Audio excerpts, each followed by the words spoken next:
মনে আছে অনিক দত্ত যেদিন ওই হঠাৎ করে, এটা কেউ জানতো না, কেউ এটা আশা করেনি, মানে কেউ প্রস্তুত ছিল না এরকম একটা ঘটনা ঘটবে। ফিল্ম ফেস্টিভ্যাল চলার সময় হঠাৎ করে অনিক দত্ত একদিন ফিল্ম ফেস্টিভ্যালের একটা সেমিনার এই বলে দিলেন যে পৃথিবীর আর কোথাও এই জিনিস হয় না যে আমাদের পশ্চিমবাংলায় হয়, ফিল্ম ফেস্টিভ্যালে মুখ্যমন্ত্রীর এতগুলো ছবি। তো সেই সময় মঞ্চে বসে, আমি কারোর নাম করতে চাই না, সেটা হয়তো এখন সেই অবকাশ নয়, কিন্তু অনেক স্বনামধন্য তথাকথিত পরিচালকও সেই সময় বলেছিলেন, তারা একটু অস্বস্তিতে পড়ে গেছিলেন যে না না আবার এইসব কেন, সরকারকে চটিয়ে দেওয়া হচ্ছে কেন। তো আমার মনে আছে তখন অনিক দত্তকে অনেকে প্রশ্ন করেছিলেন যে এর ফলে আপনি যে মুখ্যমন্ত্রীকে নিয়ে, তৎকালীন মুখ্যমন্ত্রী তাকে নিয়ে আপনি যে কথাটা বললেন, এরকম চ্যালেঞ্জ করলেন, এরপরে আপনার কোনো অসুবিধা হবে না কাজ করতে পশ্চিমবাংলায়? আমার এখনও মনে আছে অনিক দত্তর উত্তরটা। উনি বলেছিলেন যে কেউ কেউ মাথা নিচু করে মার্সিডিজ চড়ে আর কেউ কেউ মাথা উঁচু করে মারুতি গাড়ি চড়ে। দরকার হলে আমি সারা জীবন মাথা উঁচু রেখে মারুতি গাড়ি চলবো, রিক্সা চলবো, তাও ভালো, আমার মাথা নিচু করে মার্সিডিজ চড়ার দরকার নেই।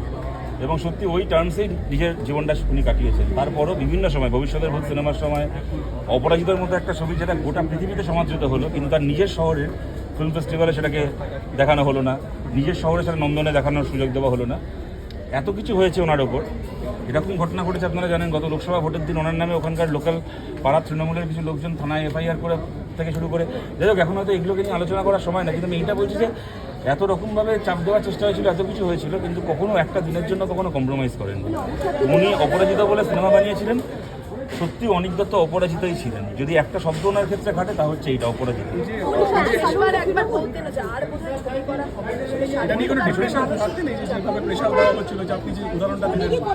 এই রাজনৈতিক অসংখ্য, দেখুন এগুলো তো অন রেকর্ড, এগুলো তো আমার বলার অপেক্ষা না।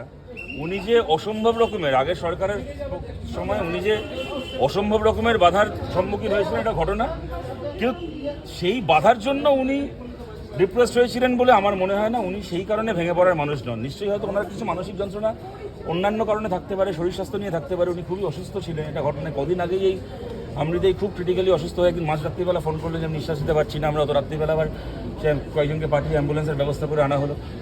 যাই হোক, খুব, এবং যে কথাটা আপনি বললেন যে মাঝে মধ্যে কথা বলেই বলতেন যে আমি আর তো সিনেমা করতে পারবো না, কেননা উনি গত লাস্ট যে সিনেমাটাও করলেন যতকাণ্ড কলকাতায়, খুব কষ্ট করে ছবিটা ওনাকে কমপ্লিট করতে হয়েছিল। অর্ধেক সময় উনি শুটে যেতে পারেননি, বাড়ি থেকে ভিডিও কলে আর কি মানে নির্দেশনা দিয়েছিলেন, কার্যত পরিচালনা করেছিলেন, পরে পোস্ট প্রোডাকশনে ছিলেন।